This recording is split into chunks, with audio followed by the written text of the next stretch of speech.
আসসালামু আলাইকুম।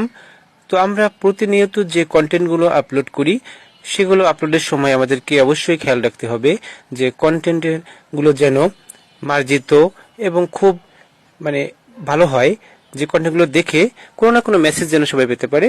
হালাল বিনোদন দেওয়ার চেষ্টা করবো ইনশাল্লাহ, এবং এ বিষয়ে আমাদের চেষ্টা থাকবে যে আমরা যেন সবসময় এই হালালভাবে কন্টেন্টগুলো আপলোড করতে পারি, যেটা ইসলামিক কন্টেন্ট হোক বা যে কোনো কন্টেন্ট হোক, এগুলো যেন মার্জিত হয় এবং কোনো অশ্লীল ভাবে কন্টেন্টগুলো আপলোড করা না হয়।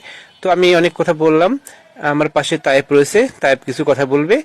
আমরা নর্মালি একটা জিনিস খেয়াল করেছি যে আমাদের সমাজে এমন অনেক কিছুই আছে যা আমরা যেগুলো আমাদেরকে খারাপভাবে প্রভাবিত করে। যেমন আমাদের সমাজে বিভিন্ন ধরনের মানুষ আছে যারা আর কি মানে তত ভালো একটা কন্টেন্ট আপলোড করে না তাদের, যা আমাদের সমাজকে পরিবর্তনের জন্য অনেক বেশি সহায়ক ভূমিকা পালন করবে, তো নেগেটিভ ইম্প্যাক্ট ফেলে। আমরা চাচ্ছি যে কিছু কন্টেন্ট তৈরি করতে যা আমাদের সমাজকে পরিবর্তনের জন্য অনেক বেশি সহায়ক ভূমিকা পালন করবে। আমি মনে করি যে আমাদের এই উদ্যোগটা নেওয়াটা খুবই দরকার ছিল এবং এটা ভবিষ্যতে অনেক কাজে দিবে। ধন্যবাদ।